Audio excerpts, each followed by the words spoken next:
320 pounds in there against Terry Taylor.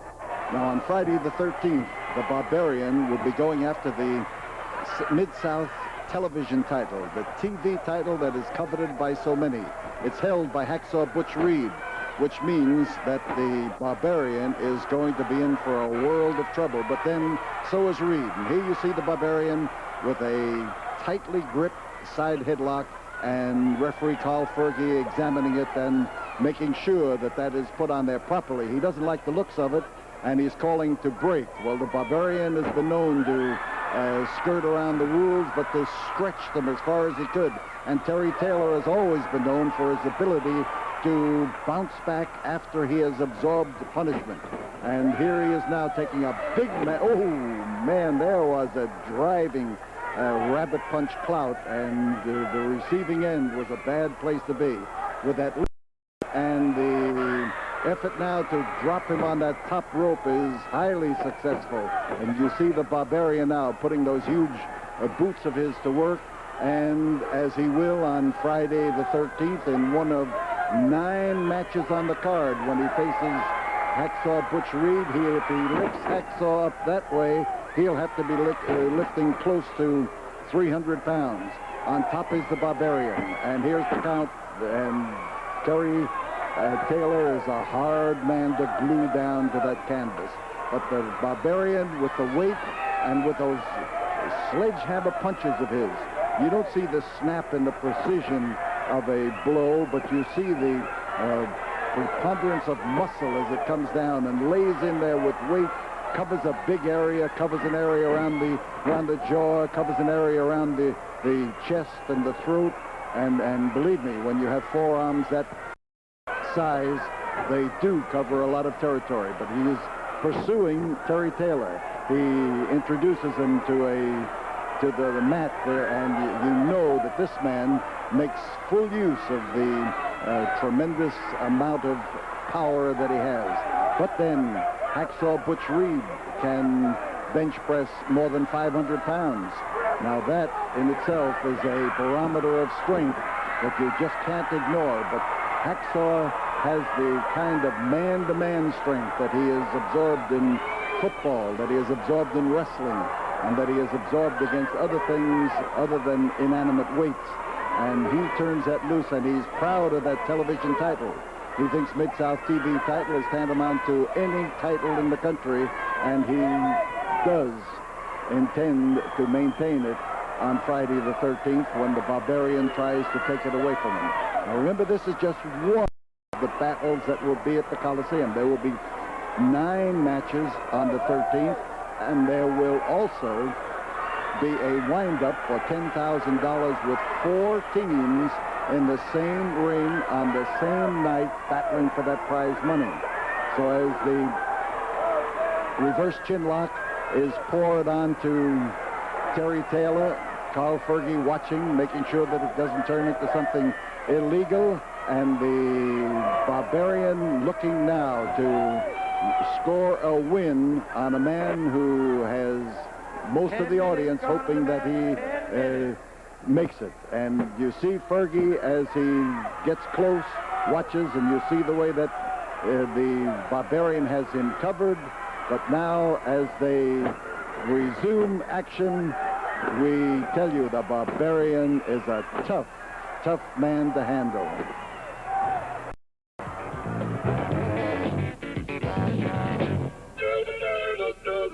It's not the nightmare. It's the gentleman you see coming behind you right now, Daddy. Take a look at him. 6'8", 315 pounds from the Valley of Death. The man is called Humongous.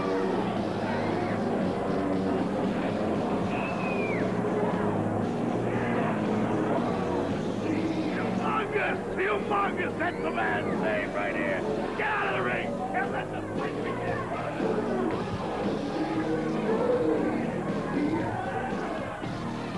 Well, it looks like it'll be Captain Redneck Dick Murdoch and Humongous. Well, ladies and gentlemen, they're calling for the bell. We've got a match here. He is Humongous, Joel, no doubt about that. He's one of the most physical specimens I've ever seen. Jim, he certainly is imposing. This is an unexpected turn of events here.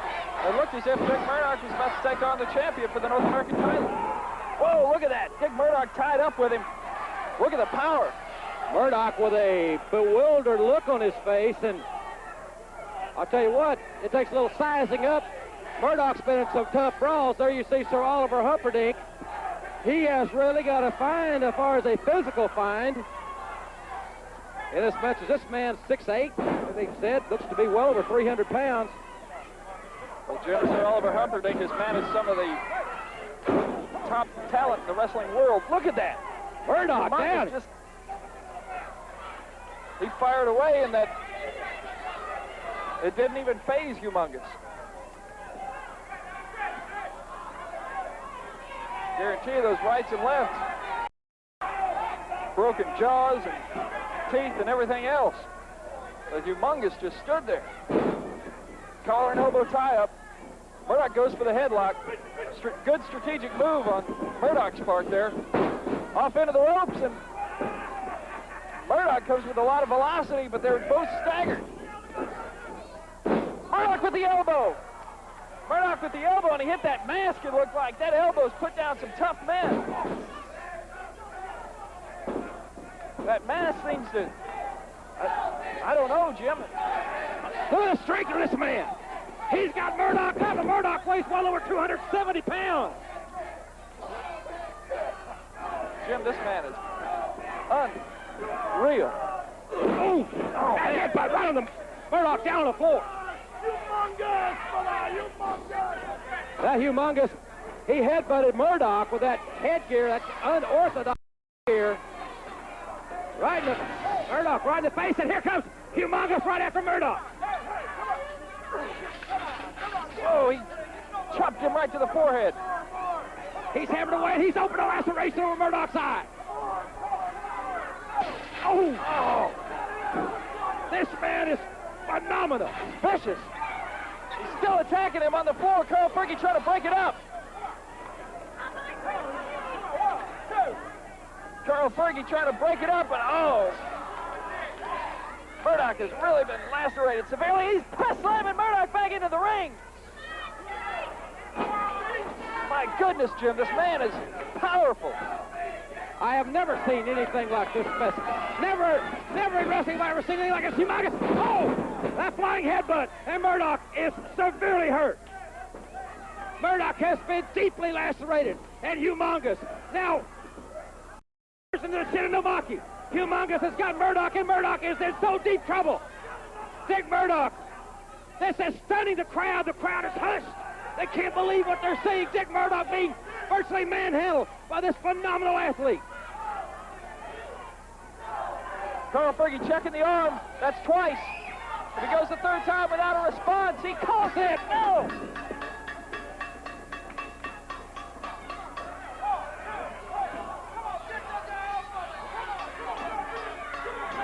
He won't break it, Jim. This could be very dangerous. Well, ladies and gentlemen, you have seen it just as we have. They're the winner. Humongous and Oliver Humperdinck. Sir Oliver Humperdinck has a real weapon now in his arsenal. Right here. I don't even want to be in here. Ladies and gentlemen, Madrill, what's he going to do?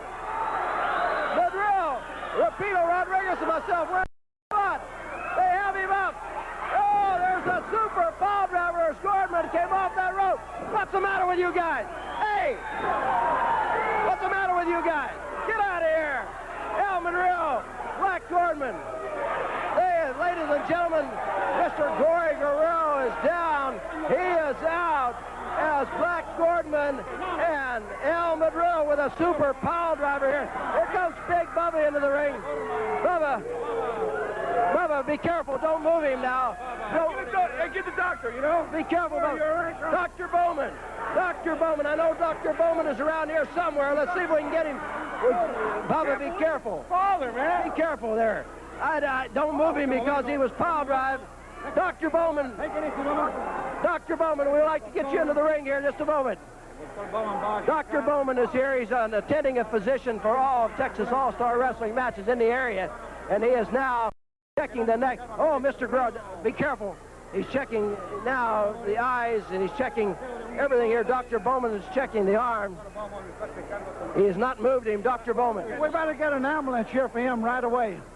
We think we need an ambulance? Yes, we need an ambulance right away. Okay, ladies and gentlemen, Doc, you stay with him. Ladies and gentlemen, we'll stay in the ring, but we're going to take a break, call an ambulance, and we'll be back with more right after this. The ropes. He goes for that big splash, but Watts gets out of the way. A key situation. This could be the breakthrough Cowboy Bill Watts needs. He has got to make the tag to Duggan. He does it. Hacksaw Jim Duggan is back into the ring. Kamala has tagged Kareem Muhammad and Sam Bowie. Duggan's trying to hold off those two big monsters. Watts is in deep trouble from the punishment that he and Kamala have inflicted upon each other. Duggan is doing a fine job of keeping Zambui and Kamala at bay. It's giving Watts a respite at this point. But you got to watch out because Skandor Akbar is on the outside of the ring.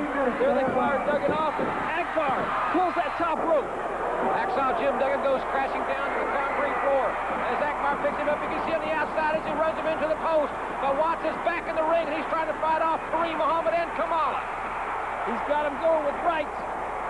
Kamala and Zambui really hurting, but there you see Skandor Akbar into the ring now. Watts kicking Kamala out of the ring. Duggan's still on the outside. There Akbar throws Tony Torres out. Watts is being double-teamed and triple-teamed by these two big men. There's Skandor Akbar. Akbar has kicked the referee one more time back outside. Akbar is preparing to burn Cowboy Bill Watts. There he's got him in trouble, but Jim Duggan comes in with the spear and saves Cowboy Bill Watts from a certain burning. There you see the fire going off. Akbar, I guess, trying to destroy the evidence or something. But he missed burning Cowboy Bill Watts, and now Watts and Duggan on the fight with Kamala and Zambui. There's Hacksaw Jim Duggan on the outside with Kamala as Duggan rams Kamala's head to the corner post. Boys, pandemonium at the Superdome, and now Akbar is right where they want him. The crowd loves it. Watts ripping the shirt. He had Hacksaw Duggan, had Skandor Akbar right where they want him. There he's got that riding crop. They've got the shirt down to the bare skin. Once again, the fans are going wild. There's Duggan going out on the floor after Zambui, trying to keep him from coming into the ring and sneaking up from the back on Cowboy Bill Watts. Whoa, did you see that right hand? What a right hand by Hacksaw Duggan as he's on the floor fighting both Kamala and Kareem Muhammad. Watts still in the ring. He's in the ring by himself with Skandor Akbar. Who's this man? Oh, a savate kick straight to the lung and heart area. Cowboy Bill Watts, there you see Akbar waving his man in. Cowboy Bill Watts, that's the back kick, and Kamala comes off. Kamala with a big splash. In the ring, he's counting 1, 2, and 3. Ladies and gentlemen, Cowboy Bill Watts, for the first time, has lost the fall in the Superdome. Watts must leave the Mid-South for 90 days. And there's that big elbow. He really hammered the Nightmare with it, and now he's going after that mask. This has been a tremendous confrontation for the North American title. It's all along this tremendous crowd in the Louisiana Superdome. There you see Sir Oliver Humperdinck. He's up on the ring apron, but Dick Murdoch is turning the mask of the Nightmare and using it as a weapon against him. Look there, the Nightmare is blinded. Nightmare rakes the eyes of Murdoch. There he goes for a body slam. Murdoch reverses, takes the Nightmare to the ropes, and down goes Humperdinck. Nightmare still blinded with his own mask. He's setting him up. Dick Murdoch setting for the brain buster. He's setting the crowd senses what's going to happen here. Murdoch with that brain buster crashes down. Comes the Nightmare. The referee to the count 1, 2, and 3. 1, 2, and 3. A new North American heavyweight champion. There you see him. Dick Murdoch and the fans are going wild here at the Superdome Wrestling Extravaganza. 10-minute time limit. In the red corner, General Skandor Akbar presents the newest addition to his stable from Puerto Rico, El Casario.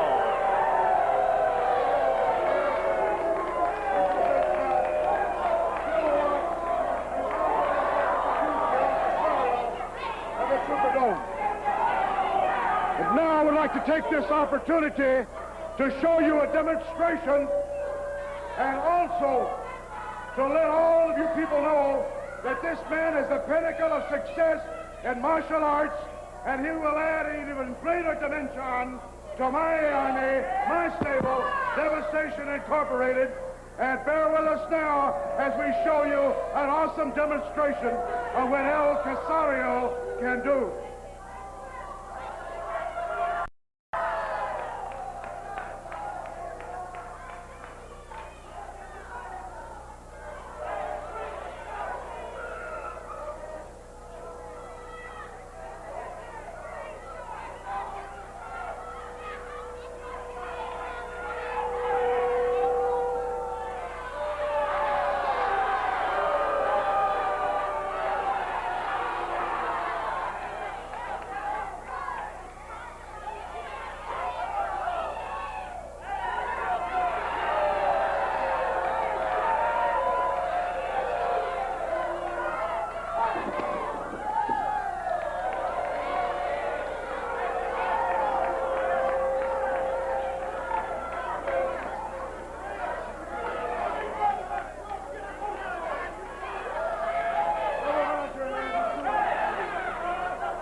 El Casario's opponent in the blue corner from Buffalo, New York, Mark Reagan.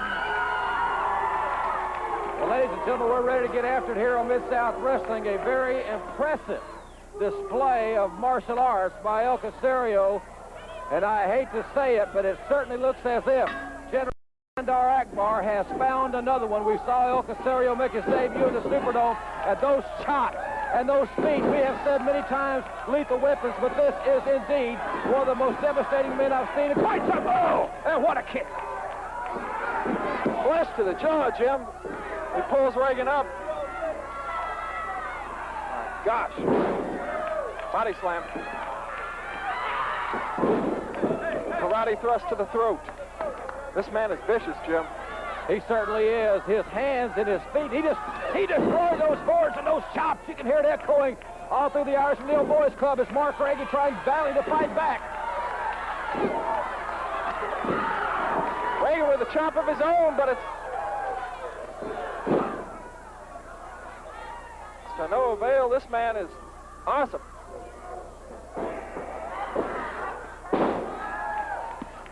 I don't know where Akbar has found this.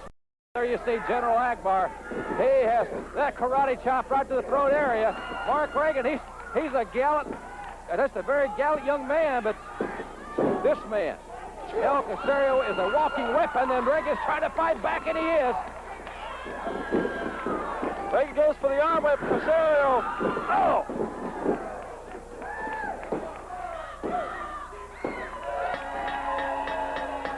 El Casario broke the boards, and he broke Mark Reagan. There you see the winner of the match, El Casario.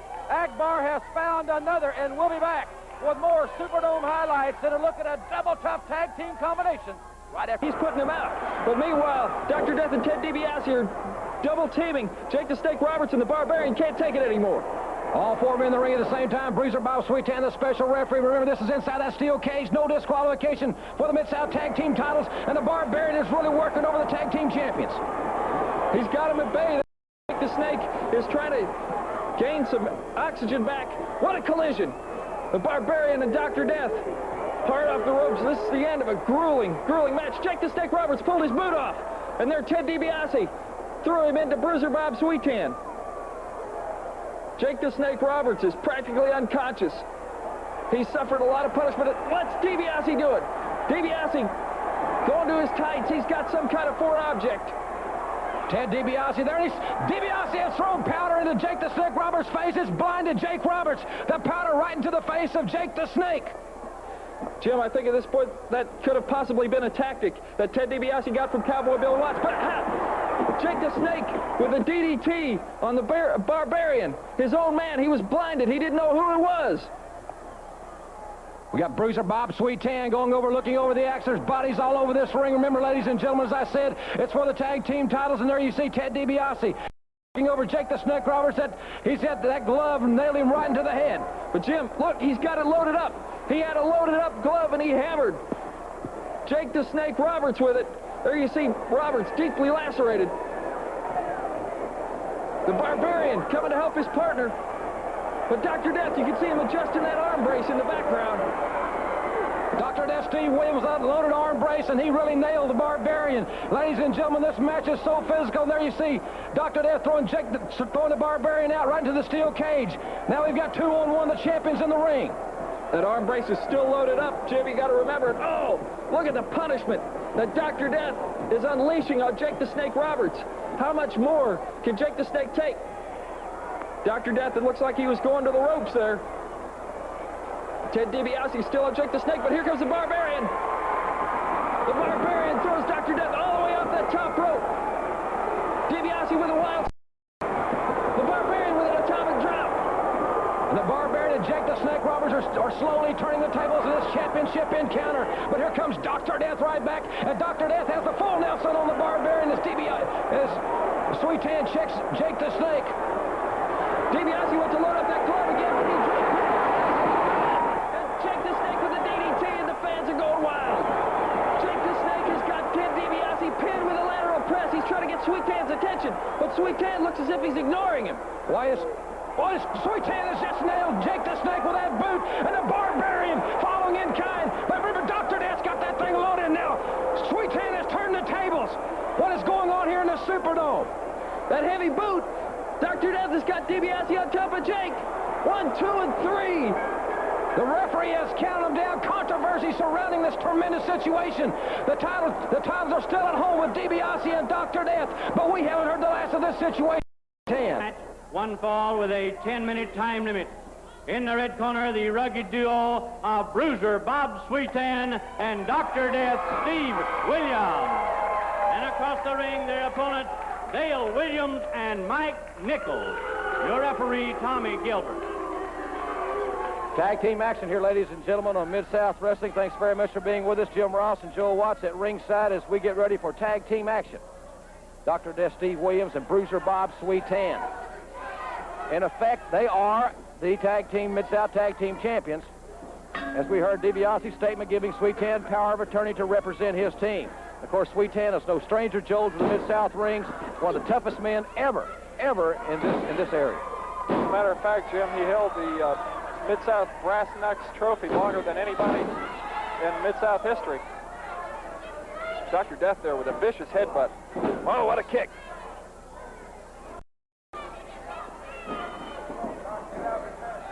These two men together, Jim. We spoke of the physical nature of Dr. Death many times, but Bruiser Bob Sweetan, well, just look at him. I mean, this man is obviously as tough as they come.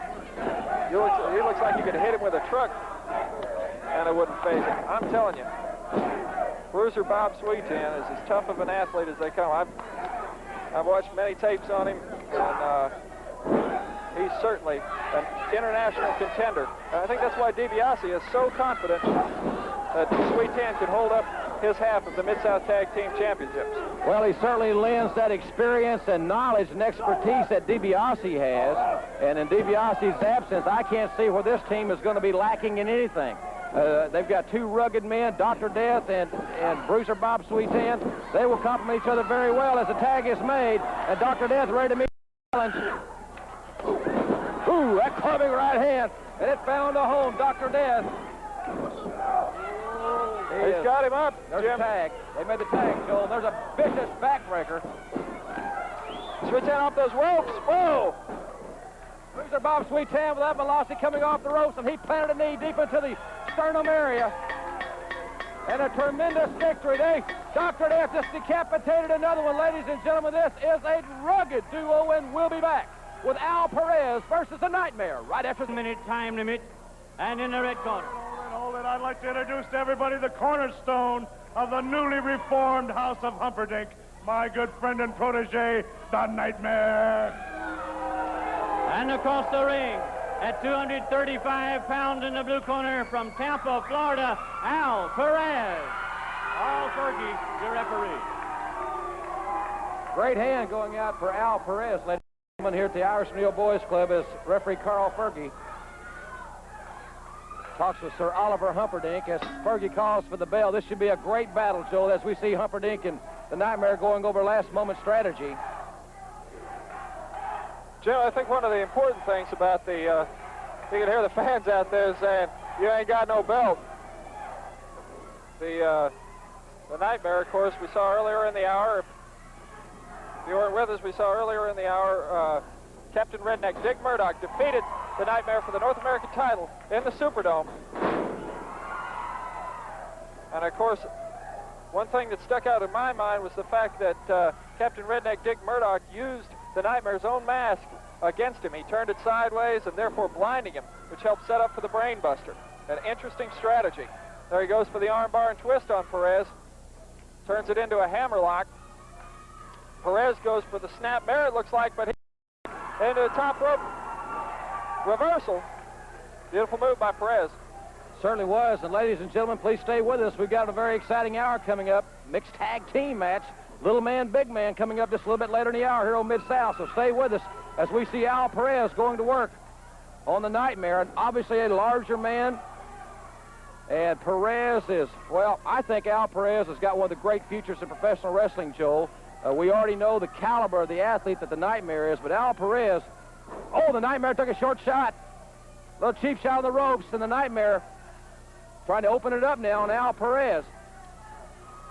He certainly is. He's hitting him with those short rights. Connecting hard. He's got Perez staggered a little bit. The Nightmare is so powerful. Couple of hard forearms to the back area. I'll tell you, this is a big match for Perez. This could really move him up in the... As it is for the Nightmare, because he has to remain undefeated to keep that top slot. Referee with a 2 count. This crowd is solidly behind Al Perez. Very, very personal young man. That Nightmare, the big right hand. He knows the ropes against Perez there. Karl Fergie trying to break it up. The Nightmare is so methodical and calculating. Nice reversal by Al Perez, and now he's working on the arm of the Nightmare once again. Perez is returning it in kind. He's oh! Perez with a hard forearm, and down goes the Nightmare. Listen to that crowd. Whoa, what a right. Wow. He's got thunder and lightning in that right hand. Whoa, he almost took his head off. He's got a right hand deluxe. Nightmare around with just that right fist. Wait. Humperdinck handed something to the Nightmare. The Nightmare is putting it in his mask. Perez distracted by the referee. Unable to see what the Nightmare was doing. Oh, no! The Nightmare with that loaded mask. And this could be it. Well, Perez is Sickening. He's been lacerated. There's no doubt. There's something in there. Humperdinck handed him something. He's got that mask loaded up. But he's continuing to punish him.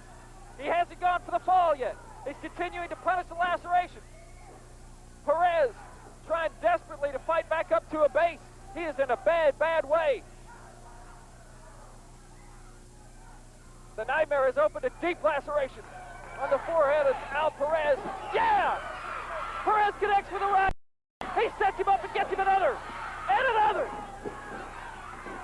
The Nightmare. Whoa! Perez went to come off the rope. Humperdinck from the outside. Karl Fergie calls for disqualification. Al Perez the winner by disqualification.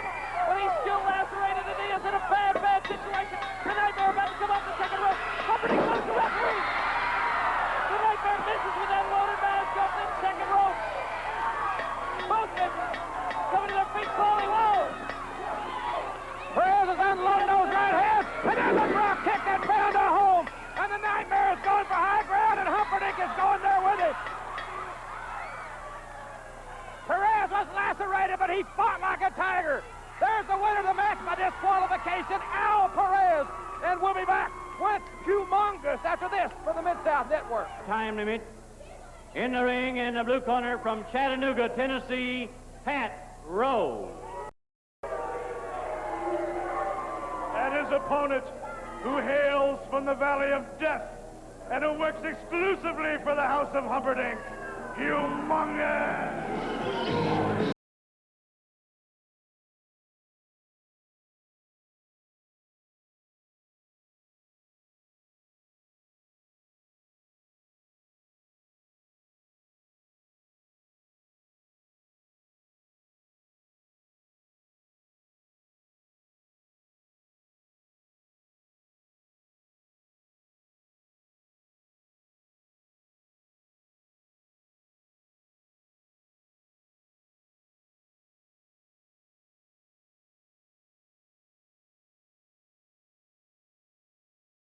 Anything like this, and I've never seen anybody make this kind of impact on professional wrestling as you see Sir Oliver Humperdinck and referee Tommy Gilbert's a braver man than most. He can get that animal. They call for the bell. They call for the bell, and the Humongous is unloading on Pat Rose. This man is tremendous, no doubt about it. From the very start, he went right to the attack. A hard elbow. What an awesome physical specimen, Jim. Oh, he is it's just phenomenal. He picks Pat Rose up, ladies and gentlemen, like he didn't weigh anything, and Rose is a good-sized man dropping the leg over, and this man is quick, he's agile, He is strong and very, very bizarre. He's got him up. Oh. That power slam, he had him elevated well above his head, and now he goes, looks, he's setting for that Shinonamaki. Just throws him right down like a sack of wheat. Shinonamaki and Pat Rose is really going to have to muster some strength and adrenaline to get out of this one.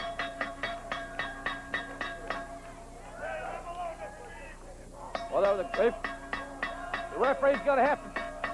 Jim, he's got to break this hold. This could get very dangerous. Humperdinck did a very unusual thing there. I don't know exactly what it was, but it caused that big specimen to break the hold. Ladies and gentlemen, Humongous is in the Mid-South, and we'll be back with that mixed tag team match right after this. Minute time limit, a big man and little man on each team.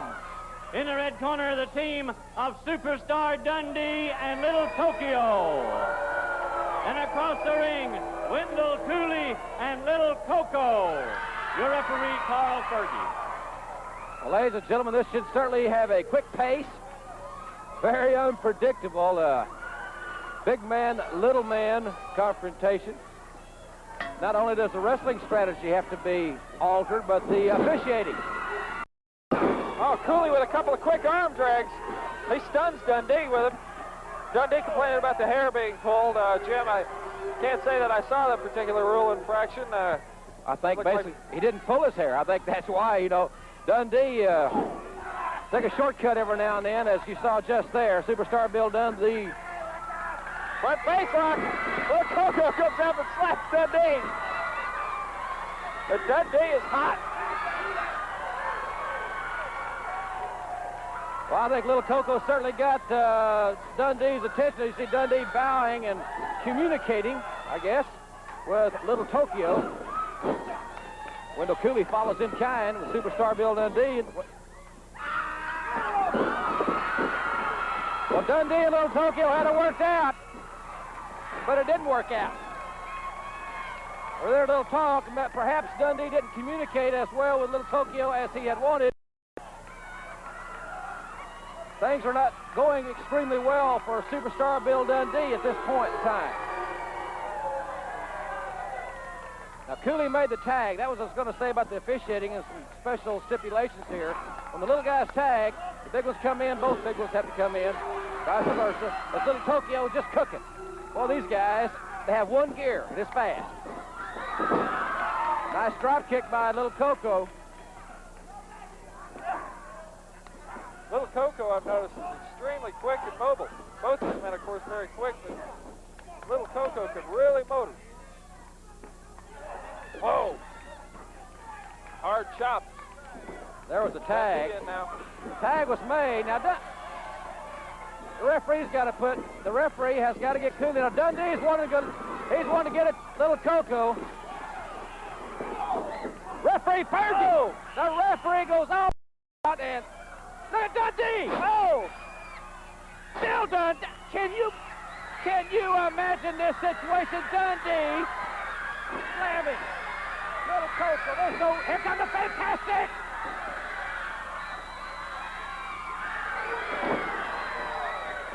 Bobby Fulton came in. He hit Dundee off the second rope with a hard right cross, and he puts Little Coco on top of Dundee. Oh! Yes, sir, I've never seen anything like this. Bill Dundee got it. He got some of his own medicine. Little Coco looks to me like he's really hurt from Dundee's punishment, but Dundee was pinned by Little Coco. Nowhere but on Mid-South, and these people are standing. Ladies and gentlemen, we'll be back with Hot Stuff Eddie Gilbert after this from Mid-South Wrestling. Brody Chase. Ladies and gentlemen, Hot Stuff Eddie Gilbert against newcomer Brody Chase. Here on Mid-South Wrestling. Certainly hope you've enjoyed this exciting hour. We have a lot more for you. And, of course, don't forget, next week, the Hacksaws will be back. Hacksaw Duggan in action. Hacksaw Butch will be defending the television title here next week. Eddie Gilbert goes to a top wrist lock. Brody Chase reverses into a hammer lock. And now Gilbert with the reversal. Brody Chase, a little bit of a weight advantage over Gilbert in this match. Gilbert's a great technical. Whoa! Gilbert connected with that elbow. A hard right cross. He's got Brody Chase staggered. You know, Jim, I fully believe that Eddie Gilbert has improved over the caliber that he was when he first got here, just from the competition here in the Mid-South area. You know, when you wrestle the best. Eddie Gilbert was good when he got here, and I'm telling you, he's getting better every day. A hip toss, a hard right cross. Tommy Gilbert there warning Eddie about the usage of the fist. Nice go behind by Eddie Gilbert, taking the man down, rubbing his face into the canvas. That'll certainly tear off that skin. Those mat burns are painful. Oh!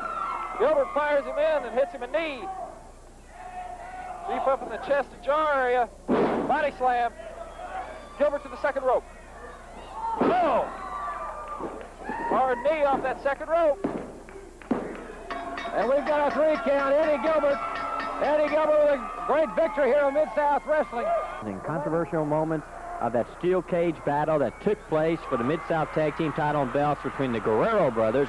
Mr. Guerrero, you're seeing in action right there, taking it right to the champions, Ted DiBiase and Steve Dr. Death Williams, as Chavo and Hector Guerrero that night inside the steel cage went after the Mid-South Tag Team title and belts. Now, this match took place a couple months ago in the Sam Houston Coliseum here in Houston, Texas. You notice the special referee, Alberto Madril. He was brought in to referee this match. This was the match that the Guerreros demanded. This was what they wanted, the chance to prove once and for all that they are the ones that should be the Mid-South Tag Team title champions. Now, as Chavo Guerrero holds down, he's going after the glove of Ted DiBiase. Hector Guerrero's holding DiBiase down, and that's not an easy job to do, and Hector's hanging in there. And if you're wondering about the color of Hector's hair, it was blonde that night because Hector just flew in from California after finished taping a movie which required him dyeing his hair. But Hector Guerrero now, his mind was set on wrestling that night,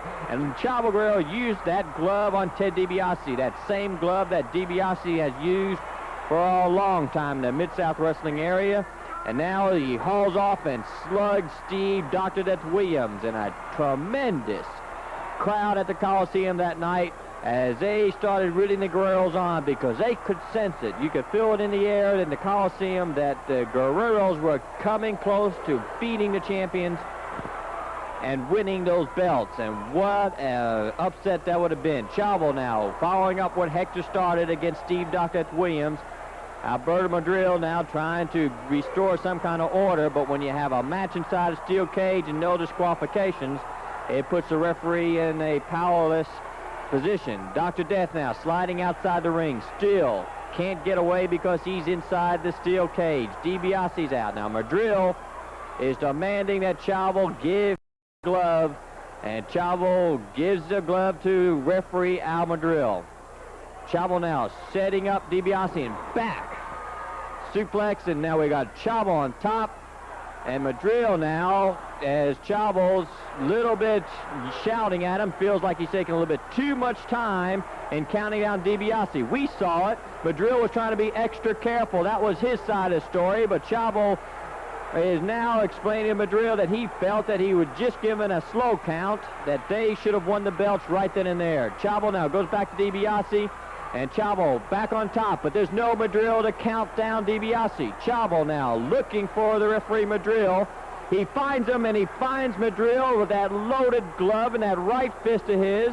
As he slugged Chavo, DiBiase a little bit stunned, but was he stunned? Did DiBiase all along expect that to happen? Was there some kind of deal made between the champions and Madril? But Madril right now has turned against his former friends and former partners, the Guerrero brothers. Alberto Madril turned against the Guerreros, cost them the Mid-South Tag Team title and belts, and now he holds up the hands of the champions, Ted DiBiase and Steve Dr. Death Williams. But you saw the beginning of this feud between Madril and the Guerreros, a feud that will come to an end Friday, September 13th, Sam Houston Coliseum. They're the controversial champions, but the controversial figure, the big controversial figure is Alberto Madril, who you see in the picture right there. And you see Chavo still a little bit stunned about the turn of events by Madril. And he demanded a shot at Alberto Madril, and we're going to take a look at that shot that he demanded in just a few seconds. Now let's take a look at the match that Chavo Guerrero demanded. After that steel cage battle that cost his brother Hector Guerrero the Mid-South Tag titles, thanks to special referee Alberto Madril. And that's Alberto Madril, who just went face first into the ring post and down to the Coliseum floor, and you can see the immediate effects of that ring post on the head of Alberto Madril. Chavo Guerrero inside the ring, and this is the match he wanted to be avenged, because Madril, when he was the special referee inside that steel cage, cost the Guerreros the Mid-South Tag Team title and belts. And Alberto Madril now has to face the music, and the music is something he doesn't like right now, because Chavo Guerrero came into this ring fired up that night to get even, much like he's going to do Friday, September 13th. Because remember, the same two Mexican stars will battle in a Mexican death match, which is the ultimate feud settler to these two men. Mexican death match Friday, September 13th, and you can tell by the action now that it's going to be even wilder and more explosive when men step in there. Mexican death match, no disqualifications, has to be a winner. They're going to settle the feud once and for all. And Madril now catching the wrath of Chavo Guerrero, the referee, trying to calm Chavo down a little bit. But Chavo Guerrero was bent on a mission that night, and that mission was to even the score with Madril. But don't sell Al Madril short, because Alberto Madril is the man who, back in June 25th of 1978, won the world's junior heavyweight title right in the Coliseum. And what a beautiful move by Chavo. Beautiful move. He's got Madril down. There's no referee. Now he hears the three slaps, but that's Ted DiBiase, who came in the ring, and all of a sudden DiBiase's in the ring, and Chavo realizes it, sends him back out. But Chavo still doesn't realize the match is not over. He thought he had won the match, and that gave Madril time to load up his fist, and again he lowered the boom on Chavo Guerrero. And Ted DiBiase comes to the aid of Madril, much like Madril came to the aid of the DiBiase and Dr. Death inside the steel cage. And Chavo Guerrero now realizes the full scale of this war, just who's involved and what it's going to take to end it. And when he has his Mexican death match Friday, September 13th in the Coliseum, he will have his opportunity to end the score with Alberto Madril. Now you see Madril viciously biting Chavo Guerrero. There's no love lost between these two individuals. Former friends, but now bitter enemies. And DiBiase encouraging Madril on to keep up the punishment, to work Chavo over, much like Chavo worked over Madril during the entire match. Madril now does driving boots, and Chavo now is trying to recuperate from not only the attack from DiBiase, but the follow-up attack by Madril. And as Chavo's down on the mat, Madril hasn't even given him a chance to get up, and now Hector Guerrero comes flying into the ring. He clears the ring. You saw how fast DiBiase and Alberto Madril ran up the aisles, but Hector Guerrero cleared the ring, and he will not be there Friday, September 13th. And that Mexican death match is going to be one-on-one. Chavo Guerrero and Alberto Madril. The feud has to be settled, and it has to be settled Friday, September 13th, and the ultimate feud settler for these two individuals, a Mexican death match, and you should be there at the Coliseum. Don't miss it. Chavo Guerrero, Alberto Madril, former friends, bitter enemies, battle in the ultimate feud settler, the Mexican death match. We'll be back with more Houston wrestling action in just one moment. To the camp of the Midnight Rider.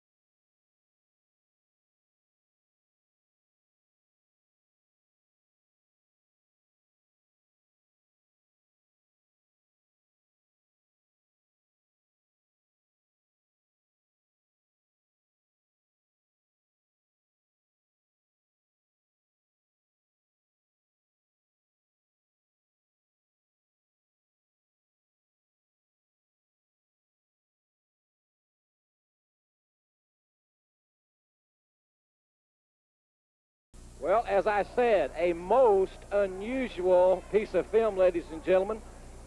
This man says he's on his way to the Mid-South, a very unusual message.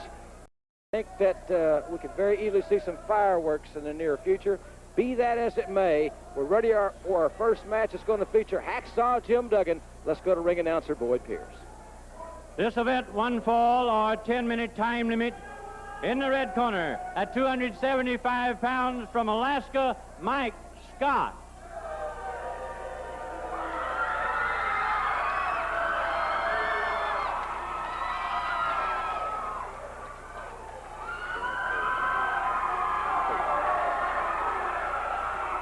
And his opponent, coming to the ring from New York State,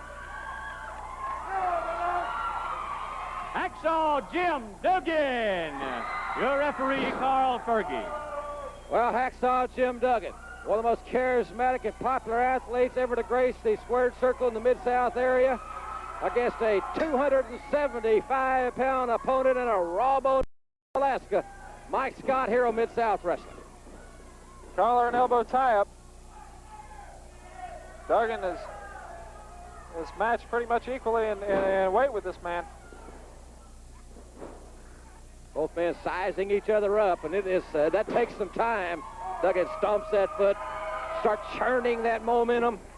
He knows he's a marked man from General Skandor Akbar. Nice go behind a takeover. The 1973 heavyweight state champion from New York, Hacksaw Duggan. He's got that great amateur background, Joe, that you've spoken of so many times here in Mid-South. Well, there he's turned it into a hammerlock against this big man. He's got there. Mike Scott's got a single leg on him, but Duggan with the front face lock. Front face lock is so effective in countering the single double leg type of hold. There he fires Mike Scott's head into that turnbuckle hard. He sets him for the arm whip. Clothesline. Ooh. Clothesline, Hacksaw Jim Duggan. This man is just a phenomenal athlete, no doubt about that. As Mike Scott's trying to fight back against Hacksaw Duggan. Well, Duggan knows that he's really got to fight. He's in dire jeopardy from Skandor Akbar's army. There he comes off the rope. Spear! He floored it with the spear. Hacksaw Duggan, walking tall and standing tall for America. Thumbs up, yes, sir. Hacksaw Duggan, and we'll be back with a TV title on the line right after this. Gray. And his opponent, the Mid-South Television champion from Kansas City, Hacksaw Butch Reed.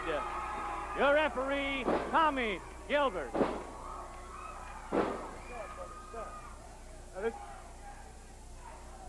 You to settle down, cool off, because it's all coming out real plain and simple. All I want to tell you is this. Now, even though dressed in the same dressing room from time to time, even though I've smiled at you, even though I've shook your hand, money changes everything. Now, what I want to say to you is this. This man right here was the last man to pin your shoulders to the back. Now, I know you've had yours with Ric Flair, and I know that you've had yours with everybody else, but you have not beat him at your own fight. He is the last man to beat you, and he beat you at your own fight. So what I'm trying to ask you is this. Why don't you put all this up with him? Because he's the man that can beat you. Let me tell you something. Now, let me tell you something. What's the matter with the big dummy? Can he talk for himself? Why you gotta be doing all the talking for it, baby? Why you gotta be doing all the talking for it? Let me tell you something. I'm not scared of you. I'm not scared of this big goof. I'll put my title on the line anytime, anywhere. All you gotta do is go ask Grizzly Smith and put your money where your big long mouth is. That's all you gotta do, boy. Let me tell you something. You start to talk like you don't think he can beat you. I know he can beat you. Did you beat him? Can you beat him? Yeah, he can beat you, Reed. He can beat you. Well, we got... Well, this situation is getting a little carried away. Reed's got this match signed, and Jake Roberts trying to restrain his man. I know they want a challenge, but this is the competitive nature of the Barbarian and Hacksaw Butch Reed obviously coming to the front. Jake Roberts trying to restrain his man.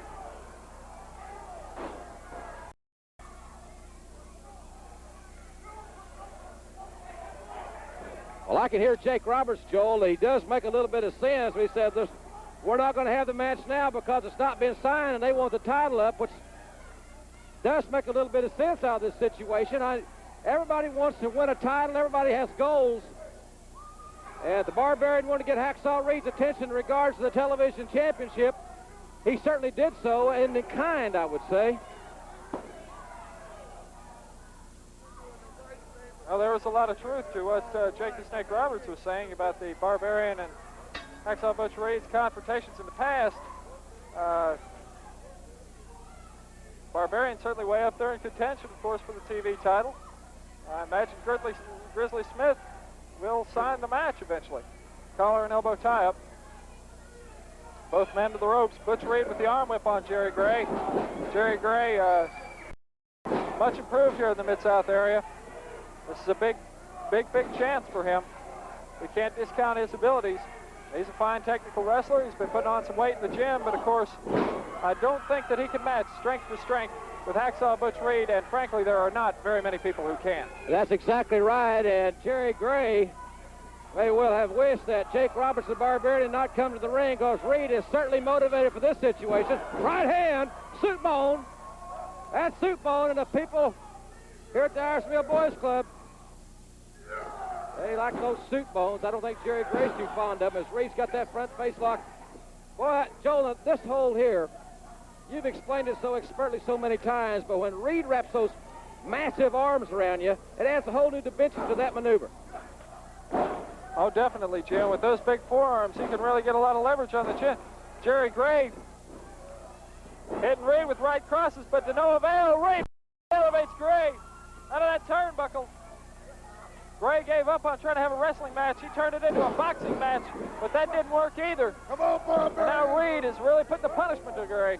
Reed with that elevation off the second rope as referee Tommy Gilbert tries to maintain some order in this situation. It's been all Hacksaw Reed, and Reed with the Bulldog headlock. He's done some rodeoing in the past, and that Bulldog headlock certainly exemplified that. Look at this strength. Look at this. Press slam, and he's holding him up in the lights. Look at that. Reed is just so powerful. He's got him inside cradle. He's certainly one of a kind, no doubt about that. Hacksaw Butch Reed, still the television champion, and we will see Jake the Snake Roberts and the Barbarian in action after this from the Mid-South Network. Minute time limit.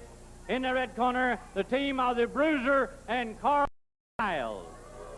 And across the ring, Jake the Snake and the Barbarian. Your referee, Karl Fergie. Well, they are unorthodox and very unusual, but they are just as effective as any tag team combination you'll ever see. I'm talking, of course, about that team there, Jake the Snake Roberts and the Barbarian. And as they came to the ring, right before we went on camera, the crowd was yelling DDT, DDT. Yeah, I think a lot of people feel that physically and tactically, Jake the Snake Roberts and the Barbarian are just as good, if not better, than the Mid-South Tag Team Champions, and the only separation between the two is the actual holding of those belts. Jake the Snake with a rear chin lock on the Bruiser. He's got that whole, well, look at him twist that neck. Jake the Snake Roberts is unorthodox, as you said before, Jim, but everything he does is extremely effective, and he adds quite a lot of pain to his opponents. Barbarian with a hard forearm, big kick to the pectorals. He is the proverbial weasel slapper, as he likes to refer to himself. The crowd heard someone say weasel out there. Look at the strength. Ooh. He is so strong. He is so strong. I'd like to add, before the match, all the fans were chanting DDT, DDT. Jake the Snake wears that T-shirt that says cruel but fair, and I think that's a pretty accurate description of the DDT because it certainly is cruel, but it's definitely within all the legal parameters as well. An interesting hold there. The Barbarian goes for that front face lock. Brother, we were talking about Reed applying the front face lock. I think that applies to Reed, applies to the Barbarian as well. Both of those men extremely, extremely powerful. What a matchup that would be, Joe, for that television title. I know everybody'd like to see that one. Well, here's a tactic we haven't seen a Barbarian use before. He has advanced so much. Listen to those fans. They want to see the DDT. There, Jake the Snake arm whips Karl Styles. Styles made the tag, though. Styles made the tag. I don't know if Jake the Snake Roberts saw that or not, but there was a tag made. The Bruiser came in. Now Jake the Snake has got the Bruiser set up in the front face lock. DDT. Oh, he planted it. DDT. They pinned them both. They pinned them both. Yes, sir. The crowd loves the DDT. The Barbarian and Jake the Snake Roberts victorious. And ladies and gentlemen, we'll be back.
Minute time limit.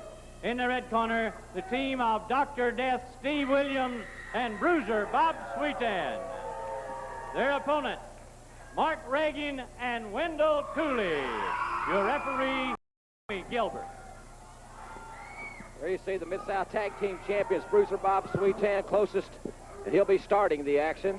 Steve Dr. Death Williams on the outside. And ladies and gentlemen, if you were with us last week, and we certainly hope that you were, heard an interview from Ted DiBiase and comments that he has empowered Bob Sweetan with power of attorney, which basically means that Sweetan will be representing him in the Mid-South Tag Team Championship matches, Joel. And after what happened in the Superdome, I guess we could expect nonetheless from Sweetan and DiBiase. Well, Wendell Cooley goes up high for the headlock, and he takes Sweetan over. Once again, and in comes Dr. Death. Cooley catches Dr. Death with a headlock takedown also. Wendell Cooley has improved so much in such a short period of time. Fantastic young athlete. And he has got Sweetan and Dr. Death hitting the outside of the ring, hitting the ground, trying to rearrange their tag team strategy, which I might add, Jim Ross, has been impeccable. It certainly has, and it brings up a good point that Sweetan's leadership of Dr. Death, he broke the momentum of Wendell Cooley by leaving the ring. And I don't agree with the tactics, but it was effective. And now, as you see, the momentum has changed, and Dr. Death, with those short right hands, really finding a home with Wendell Cooley. Ooh. Oh, Cooley with that flying body press. He catches Dr. Death, but only for a 1 count. Doc is just so strong. It's tough to keep him down on the mat. It really, really is. He's so physical. drop kick. Reagan didn't get that leg entwined there. Only it looks like about a 1 count. Dr. Death, Steve Williams picking it up and fouled away with him. 4-time All-American from University of Oklahoma, and now he tags in the man that was a North American heavyweight champion, the brass knuckle, and as tough a man as ever stepped in the square circle in any area, and that is Bruiser Bob Sweetan. He asks no quarter, and he certainly, most certainly does not give any. Well, Jimmy, I think as far as just raw bone toughness goes, Bruiser Bob Sweetan is unparalleled in the wrestling profession. But of course, he and Doc are very similar in my mind in that toughness aspect. Both of them built solidly, about the same height and weight. And, brother, they are just awesome as a tag team combination. Ted DiBiase certainly is correct in giving Sweetan his vote of confidence.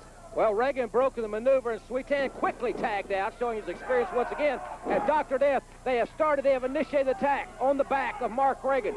And when the arms like Dr. Death and Sweetan encircle your body, they can squeeze every bit of oxygen out of the body. Of course, oxygen is the athlete's gasoline, but Mark Reagan is to fire right cross to the head of Dr. Death. He breaks the bear hug. In comes Wendell Cooley.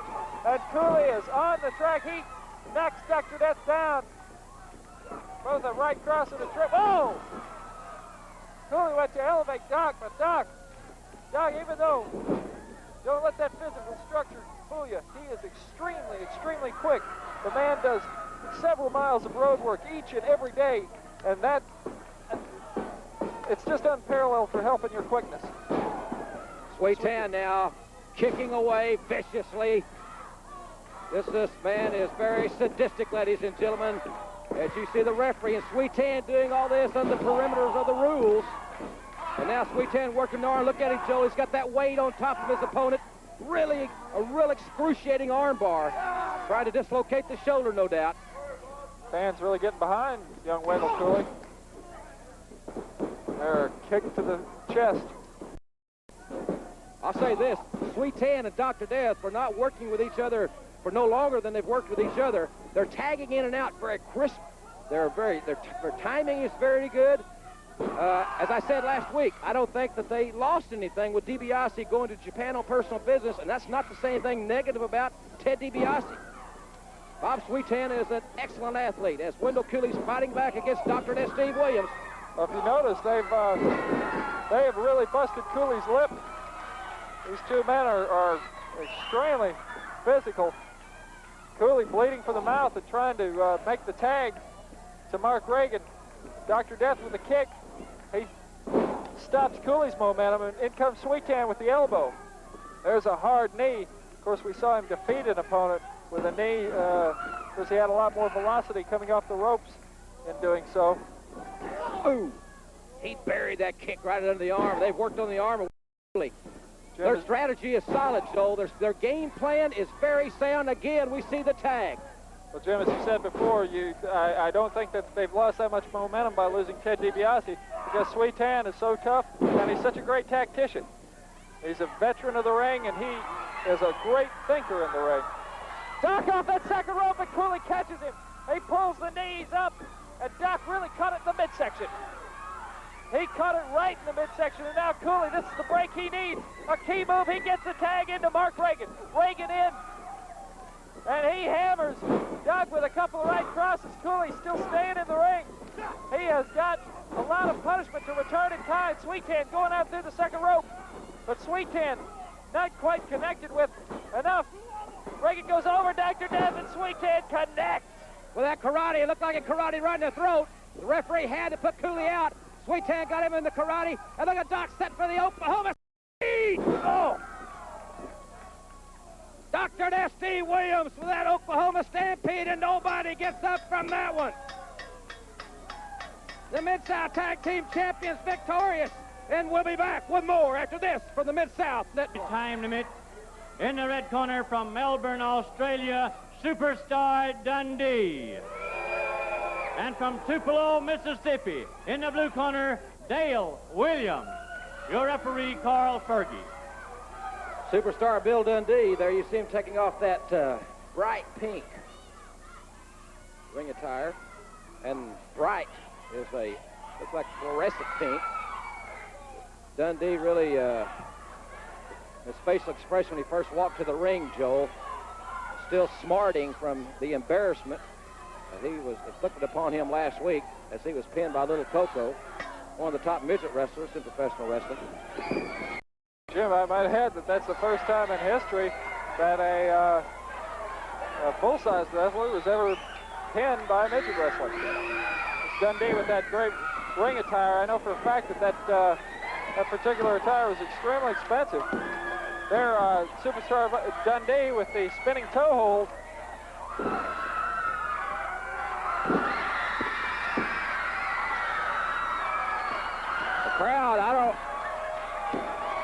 The crowd becoming very alive, and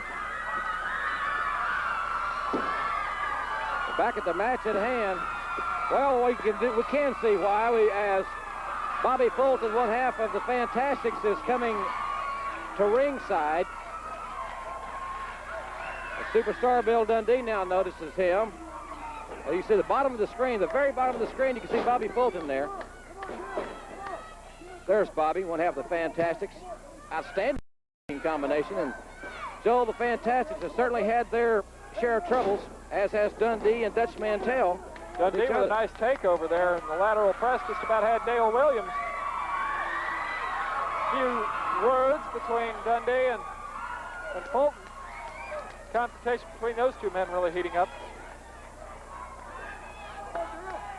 Collar and elbow tie-up. Dundee goes to the arm bar and twist. Dale Williams unable thus far to gain any momentum against Dundee. Nothing has proved successful. He hasn't really been able to get out of the blocks. Newcomer to the Mid-South area. There, whoa! Dundee, that rear double cup takeover. And he seems to be punishing Dale Williams at this point as an example to young Bobby Fulton. Dale Williams coming from behind with a right cross. Snap mare. Dundee getting up quickly, goes to the double leg takedown. Oh, to the midsection. Yeah, it was above the waist, above the belt. No doubt about that. Dundee with that reverse elbow, and it really found a home. Dundee with that flying body press. 1, 2, and 3, that's it. Well, Superstar Bill Dundee with a victory here. The crowd certainly not behind him, as there you see Bobby Fulton calling Boyd Pierce. He and Boyd Pierce were talking. Ladies and gentlemen, let's take our cameras in the ring and see what we have here. I got something to say to you, Bill Dundee. Come here. I've got something to say to you right now, Bill Dundee. Remember a couple weeks ago when you come out here and you said, Bobby Fulton, if you beat me, you can have this pink jacket, right? Is that challenge still on? And the only way for anybody to get that pink suit is to beat you, right? Right. Okay, that means anyone, right? Yeah, what you can do is they can huff the jacket. Oh, they can't huff? But you never did it, boy. Hey, well, listen, Dundee. Remember when that midget beat you out here last time? Wait just a minute. Wait.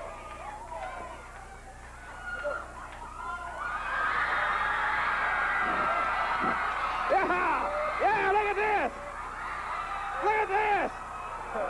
There's a little superstar. Yes, sir. And Dundee is irate. Dundee's trying to get Little Coco, and he is styling. Dundee's going after Little Coco. Fulton catches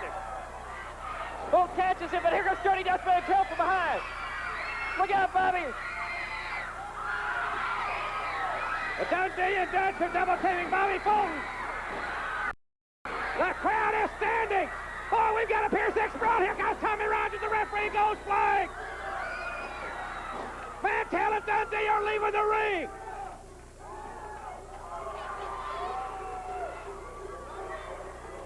Man, we have bodies flying everywhere. Dundee and Dutch tried to double-team Bobby Fulton. Thank goodness that Tommy Rogers came to the ring. But I cannot What a tremendous situation. Little Coco came out in that pink suit, ladies and gentlemen. Well, we'll be back. We'll be back with more Mid-South Wrestling and Al Perez right after this timeout. Time limit. On my right in the red corner, at 232 pounds, Brody Chase. And across the ring from Tampa, Florida, Al Perez. Tommy Gilbert, your referee. Popular Al Perez, gentlemen, with his head bandaged up. Of course, if you were with us last week, he was involved in a tremendous confrontation with the Nightmare. That's the Nightmare loaded that mask, which we have seen him do on more than one occasion. Al Perez suffered a deep laceration, but it's great to see him back. And Joel, as I said last week, he's a very personal young man and has a tremendous future in this profession. Well, Perez hit Mr. Chase with a duck under, turned it into a spiral ride. There you see a fireman's carry. Perez is so gifted, the amateur wrestling. You're tied up close with him. Brother, he can take just about anybody. There, double leg takedown. He's got the cradle. Tommy Gilbert checking the shoulders, and Brody Chase is just barely able to keep his shoulders off the mat. Perez goes to the armbar and twist. Hammerlock. Joel, did you notice when Al Perez came to the ring, it looked like he had, great maneuver by Al Perez. I was going to say he looked like he had more like more of the eye of the tiger there. He looked more intense coming to the ring, and thus far he has clearly dominated the match. Al Perez more intense. I don't want to say more serious because he's always serious, but you know he was really had those eyes drilled on his opponent. I know exactly what you're saying, Jim. Al Perez, I think he's skyrocketed into main event status here, and he's realized that you really got to bear down. Oh, what a right! Bam! Oh my!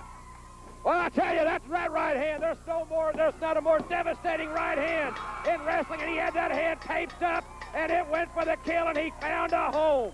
Yes, sir. With that taped right hand, Al Perez victorious. And ladies and gentlemen, we'll be back. Remember, we've got Tommy Rogers against Dirty. All on division time remaining.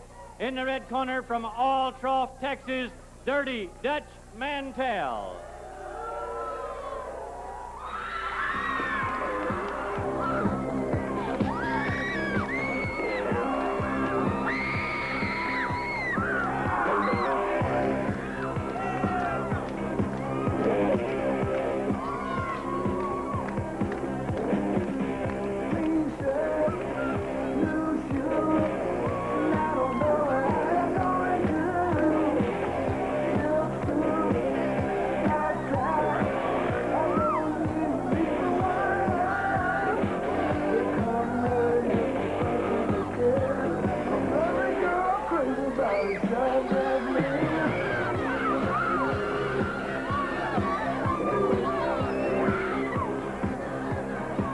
And in the ring, from the City of Angels, fantastic Tommy Rogers.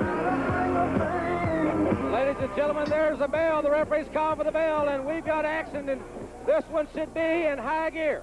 Dirty Dutch Mantell, we saw the altercation a little bit earlier in the hour as he and Dundee tried to double-team Bobby Fulton. So there's a lot of bad blood in this situation, Joel. There most certainly is, and Dirty Dutch Mantell is embroiled in it more and more with each passing day. Dirty Dutch Mantell with a hard right cross on Tommy Rogers. A hard arm whip. He went for the elbow. Rogers really nailed Mantell with the right hand, and Dutch going out to the outside to slow the momentum, to perhaps try to break the intensity of Tommy Rogers. Mantell's another one, Joe. We've talked about Jake Roberts' technical ability, Bruiser Bob Sweetan, Ted DiBiase. Mantell is a tactician as well. Oh, without a doubt, Jim. He is really a great... Well, there you see the psychological tactics in action once again, Dirty Dutch Mantell. He blatantly broke the rules there. He pulled the hair. I noticed right before that, too, he slapped right to the face, an insulting act anywhere. Well, this is a big match for both of these men, of course, because it means a lot to Tommy Rogers. He's moving up, trying to get after that Mid-South Tag Team titles. Of course, Dirty Dutch Mantell wants the Mid-South Television title back, and he has to remain in top contention for it. Of course, he's battling a fight on two fronts, going against the Fantastics and going after the TV title with Butch Reed. There, a hip toss. Mantell tried to pull him out of there, but Rogers blocked it. Nice maneuver by Tommy Rogers then. Oh! Rogers went to the well. He got that flying head scissors very effectively the first time, but Dirty Dutch Mantell, you just have to watch yourself around him. He's such a thinker. He seems to have a series set up in his mind. He thinks so quickly. When one thing doesn't work, he goes to something else. Power slam. Perfectly executed power slam. We may not agree with Mantell's tactics, but that was a tremendous athletic maneuver, and Rogers wisely goes to the ropes of Mantell with that cheap shot. You've got to protect yourself at all times around this Dutchman. Mantell pulling Tommy Rogers slowly up by the hair. What a right. Mantell with his right hand tape like we had Al Perez a few moments ago, and Mantell comes off that second rope with all that velocity, Joel, and things look extremely bleak for Tommy Rogers. Well, they most certainly do, but Tommy Rogers has got a great, great fighting heart, and he is in such good physical condition. Oh, what a suplex! What a suplex! Dirty Dutch Mantell with so much velocity. Tommy Rogers getting back up, and as I was saying, Tommy's got a great fighting heart. Dutch Mantell using that clothesline, the arm whip-induced clothesline. There he goes, a knee deep into the back, hard into the ribs and kidney area. Man. Tommy Rogers writhing in pain. See the look on his face, whether he is hurt. Ladies and gentlemen, this is a great match, but don't forget, next week, the North American champion, Captain Redneck Dick Murdoch's going to be here. Skandor Akbar is bringing the one-man gang back to the Mid-South. He'll be here next week, and he says that either Murdoch or Hacksaw Reed are going to be gone. That's next week. Humongous back here next week, ladies and gentlemen. Back to the match at hand. It is a dandy. Oh, beautiful drop kick by Tommy Rogers. He ducked underneath that clothesline, connected with the chest of Dutch Mantell. Now both men getting up slowly. Karl Fergie counting to their feet. Oh, Dutch drop kick and misses. Dutch goes for a drop kick and misses. Tommy Rogers is so quick, so agile. Look at that physical conditioning. Tommy Rogers fired back. It's all on the line. A very, very, very important match for both these men. A main event in any arena in the country, and you're seeing it right here on Mid-South Wrestling. A hard right cross, a lateral press, and Tommy Rogers just about had Dirty Dutch Mantell. He's got him up in the headlock, into the ropes. Dirty Dutch Mantell fires him off in a sunset flip. Tommy Rogers has got him. Near a fall, we got a 2 count, 1 minute and counting. 1 minute down, Dundee, Superstar Dundee. You can see the bottom of the screen has come to the ring. Tommy Rogers fires him in and again rolls him up out of those ropes. Over the top rope, Dundee pulled that top rope. Dundee pulled that top rope, and Tommy Rogers out on the floor. They disqualified Dutch Mantell for Dundee's interference, and they're trying to finish Tommy Rogers. Dundee's got him against that ring barricade, and he is placing a lot of impact on him. Bobby pulled to the ring now. It's a pair 6 brawl. All heck is breaking loose. The people are standing, ladies and gentlemen. They're trying to double team Tommy Rogers. Ladies and gentlemen, what an hour we've got. We'll report on this situation. We come back next week. We'll have Dick Murdoch here. They'll all be back here next week. For ring announcer Boyd Pierce and Joel Watts, I'm Jim Ross saying we'll see you next week on Mid-South Wrestling.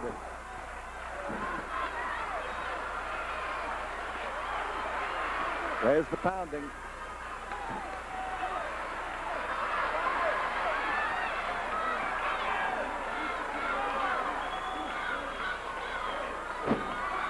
There's the touch.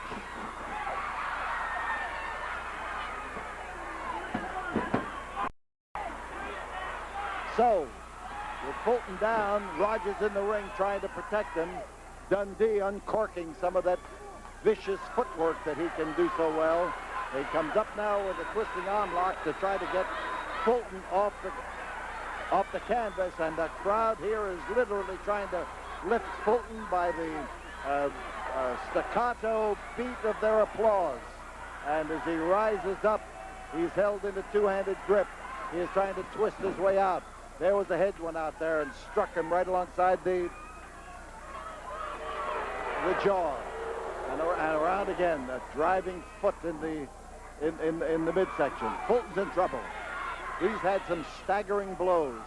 He has taken an inordinate amount of punishment, and as Dundee gets out of the ring, Fulton is in a lot less worse shape than when Dundee came into the ring. Going after him, and now the referee is distracted and is chasing Rogers out when Fulton is in trouble. Here it goes. There is one, there is two, and there is 2.5, and that's all. Underneath, Bobby Fulton fighting to keep those shoulders up. He didn't make it. No, it was a 2.5 count. And this time he managed to push him off, and we've got the uncoiling of the opposition, and here comes the driving blow with the fist as Bobby was racing in there to get after Bill Dundee. Now Dundee trying to set Fulton up, sets him up, and there comes the sunset flip, and he may have him. There's one, and then he caught the top of the head, and that's enough to make anybody break any hold. The swinging, the hard driving swinging of Bobby Fulton. Now he wants to make it across there, and Dundee put an effective stop to it. Front headlock, and Mantell takes him down to the canvas. And the nose of Bobby Fulton is rubbing in this blue canvas here in the ring, and he is making sure that he has all of the weight of his upper body on the head and the neck of Bobby Fulton. 15 minutes have gone by, and Bobby Fulton is trying to squirm around where he can come up with some answers of his own. Inch by inch now, he's going to try to push over. And Mantell took advantage that the referee was discombobulated, and you saw what happened. He literally turned him around using his hair. There's Dundee. Dundee never wastes a minute out there, never wastes a move. The Australian tried to drive Bobby Fulton all the way down under. The referee now is on the outside of the ring. Mantell is on the inside of the ring. And here comes Tommy Rogers, who races across that ring and starts after Dutch Mantell. But Tommy Rogers doesn't belong in there. The man that belongs in there is out on the Coliseum concrete. He hit the concrete, and he hit hard. And now Rogers goes out to help his partner to return to the ring. See, so Bobby Fulton may be out. The referee is trying to get some order up in the ring. Now he's got the right to count him. And the referee goes ahead and counts. Bobby Fulton still on the floor. Now as they rise up, Fulton is draped over the railing that is around the ring. He is having problems. He is in a bad way. He is hurt, but he is now being brought into the ring by Dutch Mantell. And as he is brought in, he goes for a cradle hold. He got two, but that was all, and the referee caught a leg in the face. And now Mantell moving in there again, and Mantell is aggressive, but so is Bobby Fulton. He upended him with a driving knee lift, and as sprawled Mantell on the other side of that ring, here comes Dundee, and Dundee just walked over there with a sneer on his face and watched Bobby try to make it. He didn't.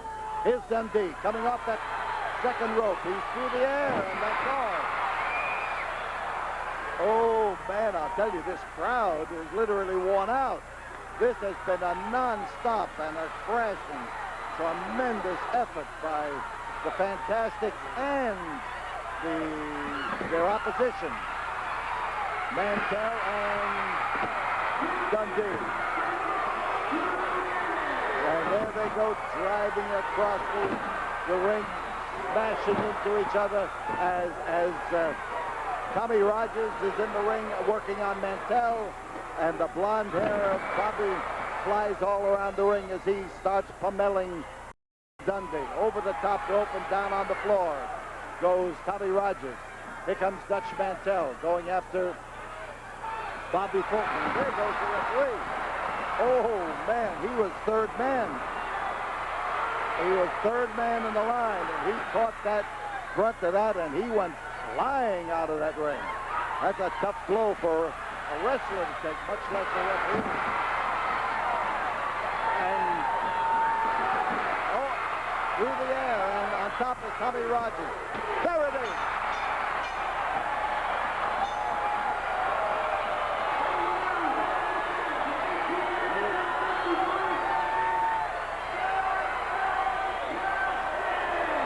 What a tremendous match. What a tremendous match. Tommy Rogers came in there in the nick of time. Time was about to run out, and there was little doubt that the Fantastics had lost this match when they suddenly reversed things and came up with the win as Tommy Rogers scored a pinfall on Bill Dundee. The hands of the Fantastics are raised, and the referee looks like he's much the worse for wear. The fans are... Yeah, that's the way it is. And we'll be back here again with another fantastic match right after this.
Tommy Gilbert calls for the bell as the Fantastics made their entry into the ring.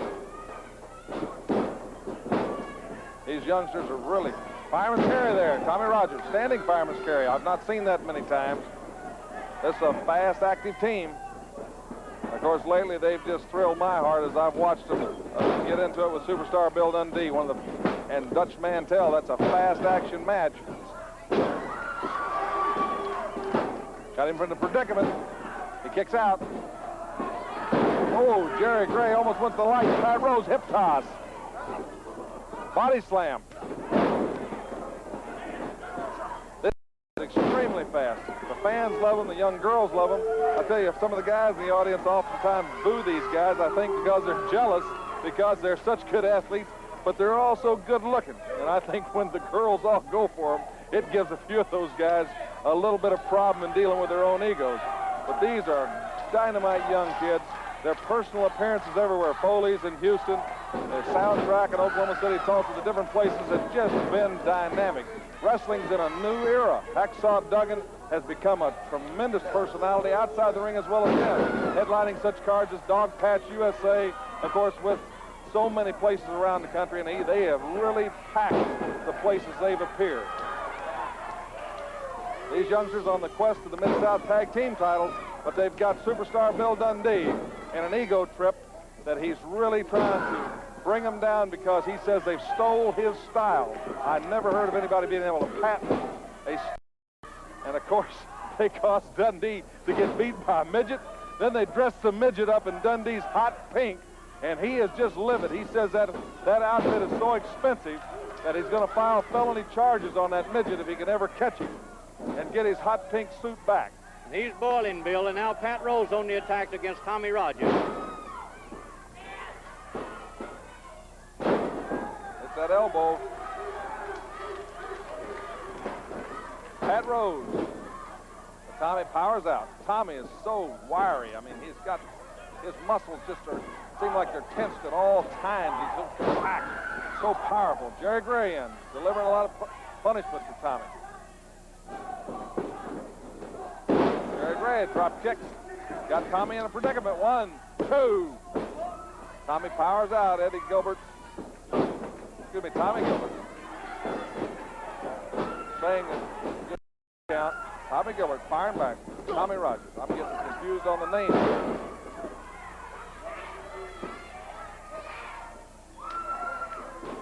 Bobby Fulton in.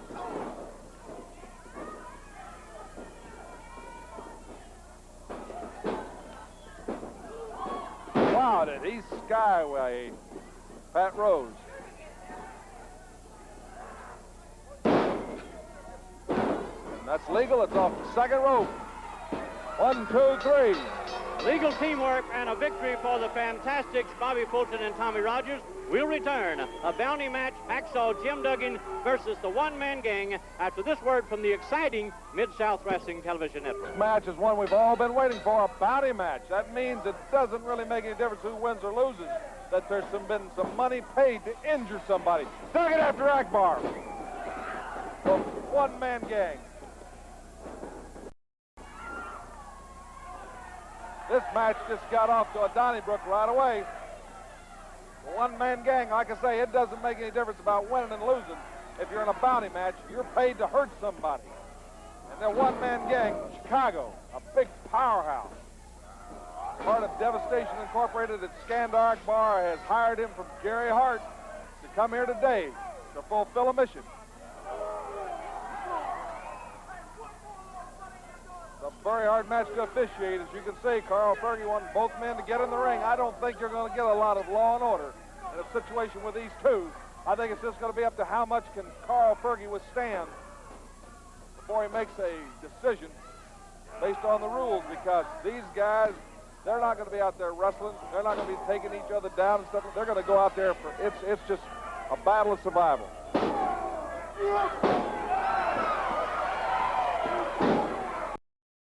Hacksaw Duggan firing away, but the one-man gang rakes his eyes. A very ring-savvy veteran, a man with 2 tattoos of the skull and crossbone on either side of his head, tattooed right through his skull. A permanent mark of just how he feels. bear hug. Skandor Akbar looking on. Hacksaw Duggan, one man standing alone against the General's onslaught. My heart goes out to the big man because I've been his partner. I've been through thick and thin with him. And Duggan has got a heart as big as all outdoors. Captain Red Dick Murdoch helping him some. Hacksaw Butch Reed anxious to get at him. They've never beaten. I don't think anybody's ever beaten the two Hacksaws. But Akbar trying to divide and conquer, using his money to reach out at all times to add to his army. And he seems to always have that element of surprise as he pulled on me in the Superdome with what we now know as El Casario, a member of FAL, which is a group wanting Puerto Rican independence from the United States. As far as I'm concerned, that they ought to take the United States' aid out of Puerto Rico and our air bases and army bases out of there and watch that economy collapse, and then they'd be trying to get us back. But I don't get to make such weighty decisions. Hacksaw Duggan firing back. As he climbs the ring. As he climbed the ring, though, the one-man gang pulled his tights and took him down. Methodical man, pounding away, and Duggan is really hurt. This guy is so big, I don't know how much he weighs, but Akbar lately has been going for all of them over 400 pounds, Boyd. Well, he's got Devastation Incorporated, like you said, but Hacksaw Jim Duggan, a tremendous competitor and proud to be an American, Bill. Oh. Duggan's one of the toughest guys I've ever met. You don't become a New York State heavyweight wrestling champion in high school. Start 4 years at SMU University. Play in the National Football, Canadian Football League, and have to worry about a gut check. Coming up after this is for the Mid-South Tag Champion, Wendell Wildcat Cooley, as Duggan calls him. Now Perez against Bruiser Bob Sweetan and Dr. Death. As you can see, this match is not a match of technique. Duggan got the big man going. Oh, he leveled him. He leveled him. And you know when Duggan is feeling victories at its grasp is when he starts stomping that mat out there.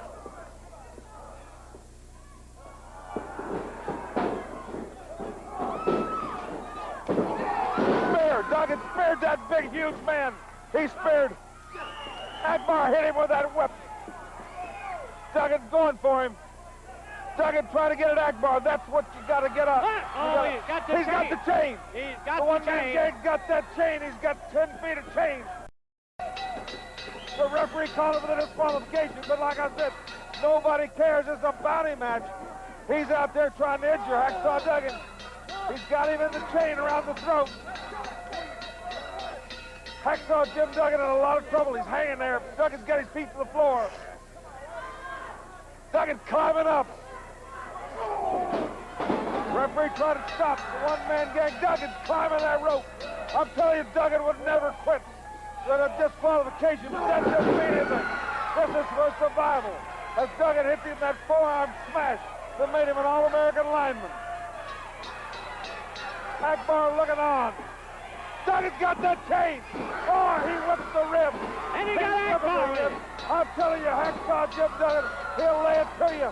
He's got the one-man gang chain. The gang is out. Duggan, he's the referee's up. Everybody's leaving. But Hacksaw Jim Duggan is king of the ring.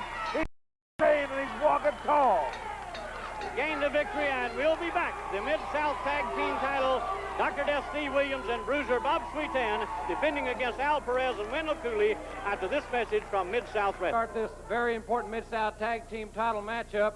Jake the Snake Roberts and his partner, the Barbarian, have requested just a few moments of time to make an announcement. I want to tell you guys something. You know, I've been coming down to this ring 2-3 times now, asking you for the same thing, time and time again. Now, I'm getting tired of coming down here.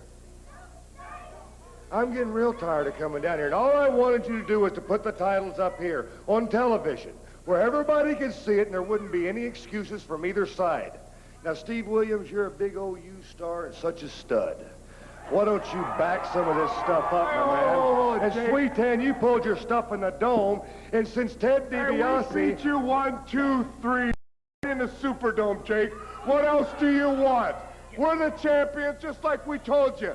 We're going to walk in as champions, and we're going to walk out as champions. What else do you want? Like we've been telling you, get in the back of the line. Hey, you haven't beat nobody, so why don't you prove yourself? Then you'll maybe get a shot at the belt. The people we beat were people like you, Sweet Tan. We had to drop DiBiase to get the first shot. Now all we're asking is for one shot right here on television, one time. That will shut my mouth. We signed a contract to wrestle these two right here. I'll tell you what, just to get you and this thing here out of our hair, next week we'll give you a title match right here on television. How's that? Does that suit you? Well, no, it would suit me just fine if I could take you for your word, Sweet Tan. I'll tell you what, I'm a man of my word, and if I give you my word, that's what's going to happen next week. Your word's not good enough. Sign something. We'll get a card signed. It would be more than for you. Well, ladies and gentlemen, a verbal contract. As far as I'm concerned, and the fans, I'm sure it's going to stand. That's it. We'll get with Grizzly Smith. Next week. That's right. Next week. That's all we want. All right, we'll get with Grizzly Smith. As far as Mid-South is concerned, that match will happen next week. Well, Bill, you heard it. Well, that's right, and referee Tommy Gilbert in the ring. This is for the Mid-South title, a rather unusual turn of events for Sweet Tan and Doc accepting by verbal contract for next week. However, today, right here on Mid-South, it is for the Mid-South tag titles. Wendell Cooley and Alex Perez against Dr. Death and Bruiser Bob Sweet Tan.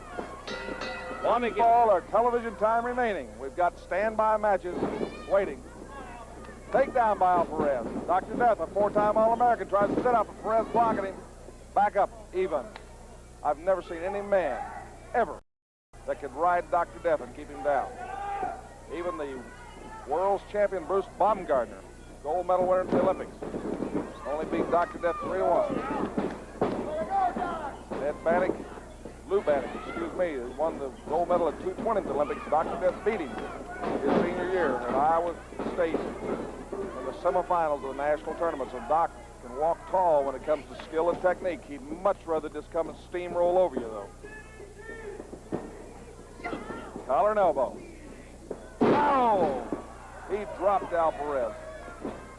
Al Perez, a youngster that I think has got a bright future in wrestling.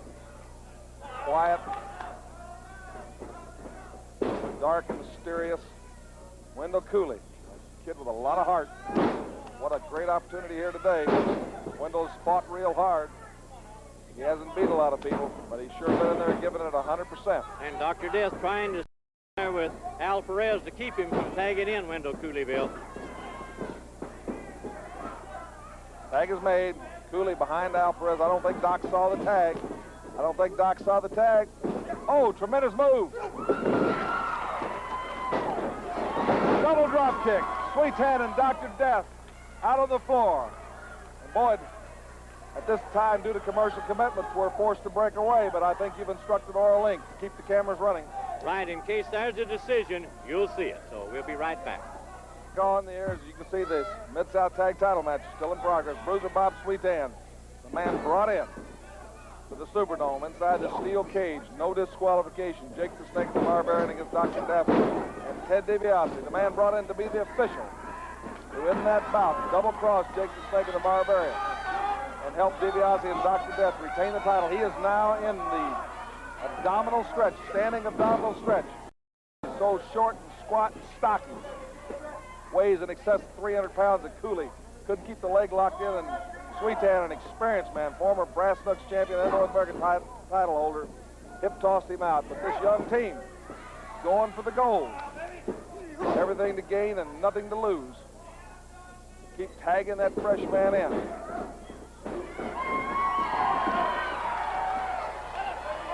Sweet Tan missed on that one.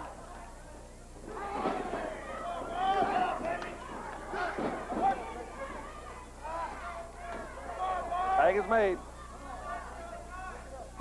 Wendell Cooley and Al Perez putting their teamwork together there, trying to keep the big man off balance. Armbar. Armbar with pressure by Wendell Cooley, at the same time keeping him in the center of the ring where he's again Dr. Death Steve Williams. What a match next week. Sweet Tan and them truly do live up to their verbal commitment. Grizzly can hold them to it. He better get ink on the line right after today's show, because you'd have Jake the Snake and Barbarian next week against them for the Mid-South titles. That's a real treat for the fans at home. You know, the Barbarian is obsessed with winning the title. I think with Jake the Snake, it's more money, and he's also very upset about what happened to him in the Superdome. But the Barbarian has been obsessed with winning a title. He's after Reed, he's after everybody. He's just like a man that's come out of a dream or something, just decided he wants to be a champion. He is what an awesome, powerful individual. Money, prestige, power, and titles right here on Mid-South next week. Well, of course, we've got Al Perez in the ring now. Arm bar that can put a lot of pressure on the elbow joint. I've read about tennis elbow and from extending the elbow. Well, that hold right there, that arm bar that gets locked out, he keeps under that elbow. That creates that same type of pain, but with a lot more force.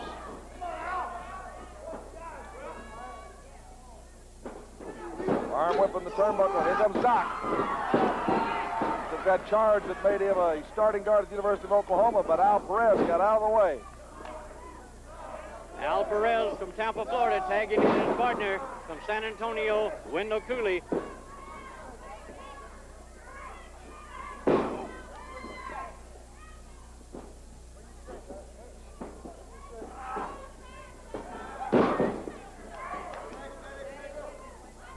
Wendell Cooley. Arm bar. These kids are very smart, and the strategy calls for operating on one guy. Weakness of him, you stay after. They've got Dr. Death down for the count, but Doc powers out. I think it's going to have to be a lot more substantial pinning combination to keep Doc down. You hit it just right, Bill, because Wendell Cooley and Al Perez have been tagging in frequently, at the same time keeping Bruiser, Sweetan, and Dr. Death away from the corner where they're unable to tag in. Yeah, that fast tagging is the key to it, Boyd. When you've got young men like that in there, you don't let Doc and Bruiser Sweetan get you over in their corner. You keep a fresh man on them. There you see Dr. Death again caught in that corner. Again, the legal tag and the quick tag in. Doc trying to get over to Sweetan to make the tag. And Boyd again. Well, we'll stay with it a second longer here. Looks like Sweetan's tagged in. A fresh man finally. Sweetan kicking it into gear.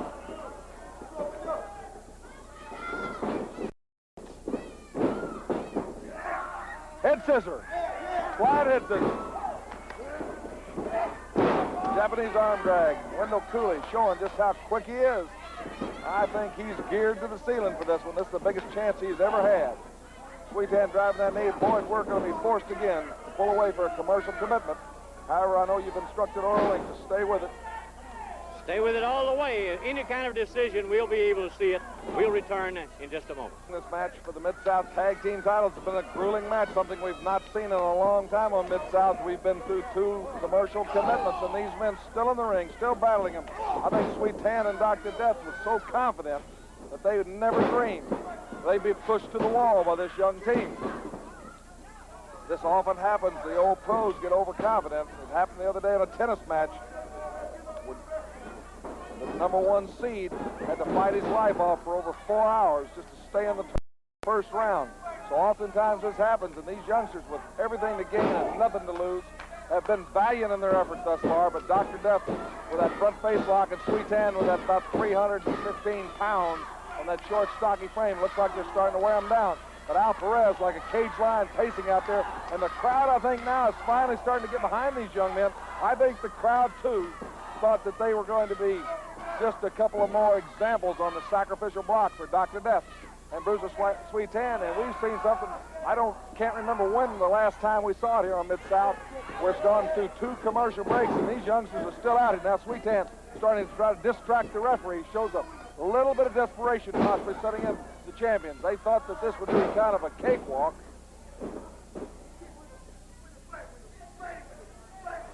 Now you hear Al Perez giving vocal support to Wendell Cooley.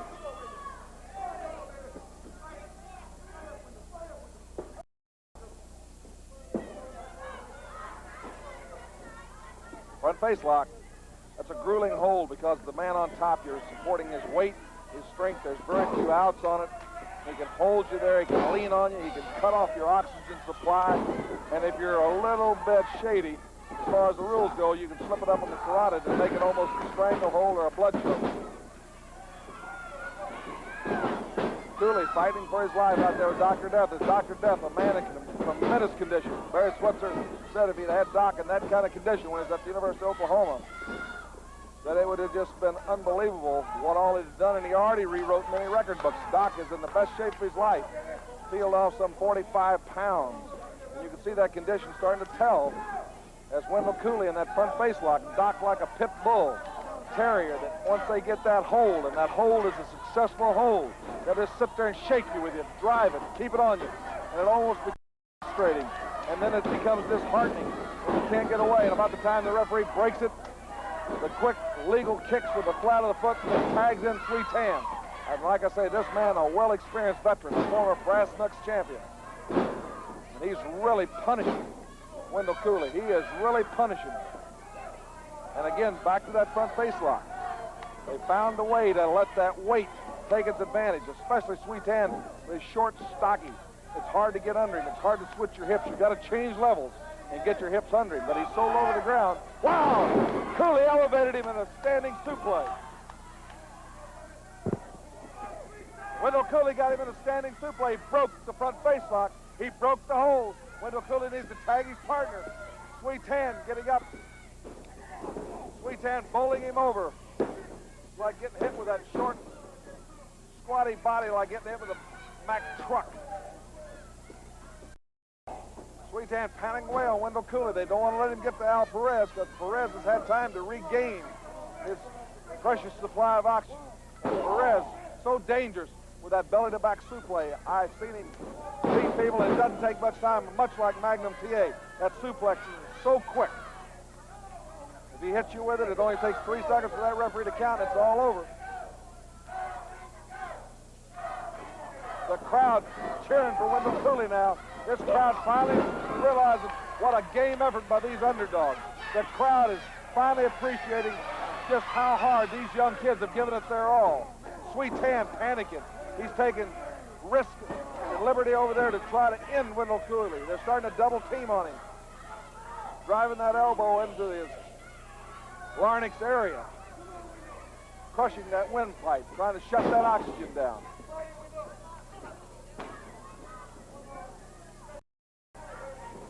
Drooling out under those hot television lights. I can tell you, ladies and gentlemen, it takes it out of you. It's the toughest place in the world. It's like being at Caesar's Palace, that parking lot, at 120 degrees with those TV lights. It really will check you to see how much courage you have. Looks like they got him. Wendell Cooley again. He has the lives of a cat the way he keeps coming out. But Dr. Death trying to take all 9 of them up here tonight. Dr. Death going for it. Again, Cooley has got to extend himself. He's got to tag Perez. He made the tag. He made the tag. Perez in. That Perez has got a tremendous right hand. When he gets fired up, he will uncork it on you. And Perez firing away. Perez firing away. Wendell Cooley popping away, trying to get in to help his partner. It's a Donnybrook right now, Boyd Pierce. These youngsters have stayed in there. My hat's off to them. Belly to back suplex. Belly. He's got Dr. Death. He's got Dr. Death, but Sweet Tan. Behind the referee's back, Sweet Tan saved Dr. Death. Sweet Tan saved Dr. Death. He's getting out of the arena. Cooley drop kicking Sweet Tan. Cooley drop kicks Sweet Tan. Dr. Death just blasted Wendell Cooley. Looks like he's frustrated more than anything. Al Perez, the legal man in the ring.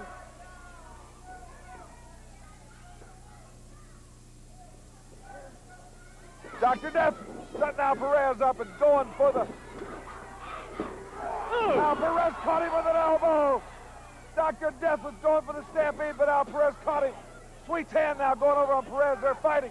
Dr. Death going for the stampede on Cooley. Dr. Death has slipped off. He's confused out there. He hit him again. 1, 2, 3. They've won the title. They've won the title. Al Perez and that belly to back.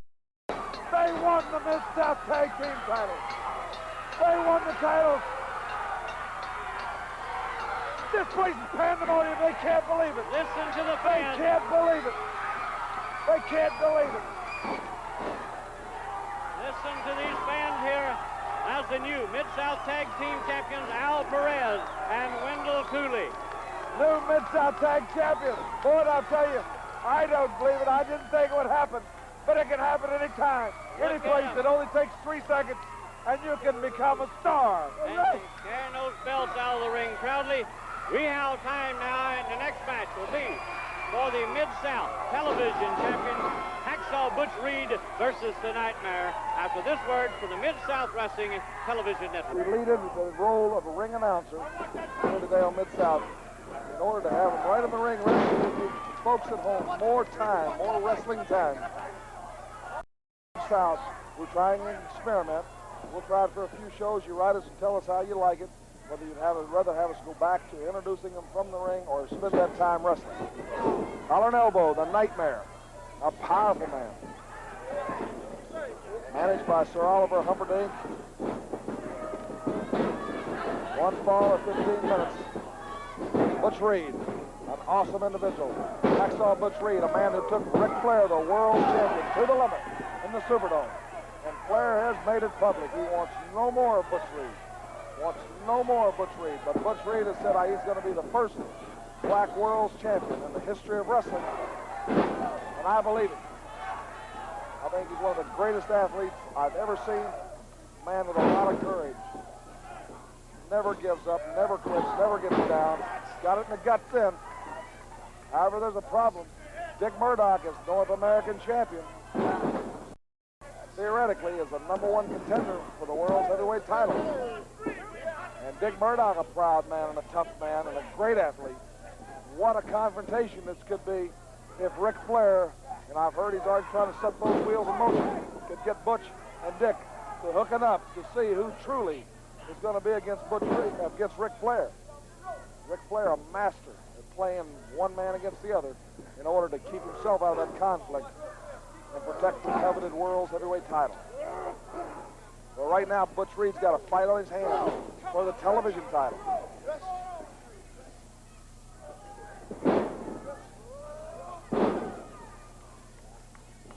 Butch Reed, man, predicament, but Butch powers out.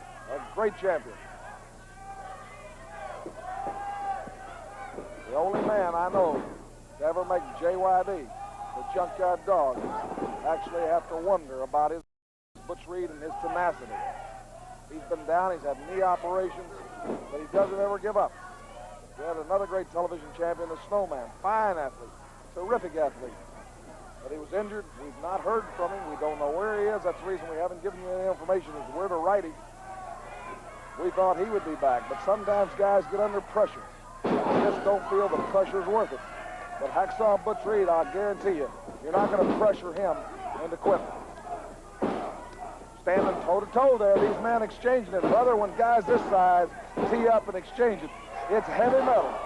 It's tough. Its heat is measured and decked. The Nightmare. And Butch Reed he's going after him. He's kicking tail.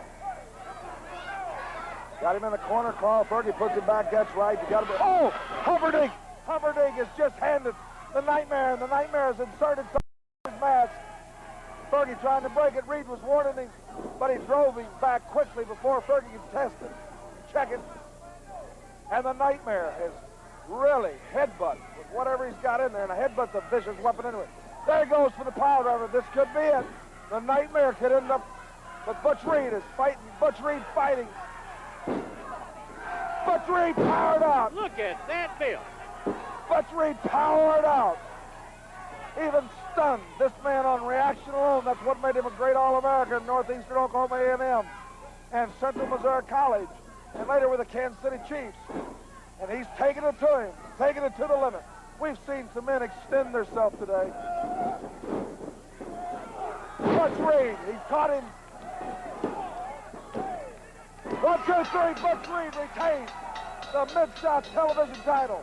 And he keeps that beautiful gold medallion that goes with it. He's going after that. Butch Reed's going after that mask. You can see the pain on his face, but he remembered the source of it. He wasn't that mask. Humperdinck pulling his man out of there. And we'll be back tag team action. Jake the Snake Roberts and the Barbarian against Wayne Levinsky and Larry Clark after this word from Mid-South. The Barbarian awaiting the referee's bell. Bell is rung. Wayne Levinsky and Larry Clark. And they stepped into a hornet's nest. I'm sure Jake and the Barbarian are just seething because they were promised a Mid-South Tag Championship match next week on TV by Sweet 10 and Dr. Death, and they lost the titles. A lot of excitement today, ladies and gentlemen. A lot of excitement. The Barbarian is just devastating. He's DDT! DDT! And the full Nelson. Let me tell you, Jake the Snake is kicking it in gear. He's burned out. That could be the fastest fall I've ever seen in a tag team match here on Mid-South Television, boys. What a fantastic hour. Tremendous. We have new Mid-South. Small as he is, he has won honors in the martial arts and deserved every promotion that he got. Oh, man, wouldn't that jar you? He went high in the air and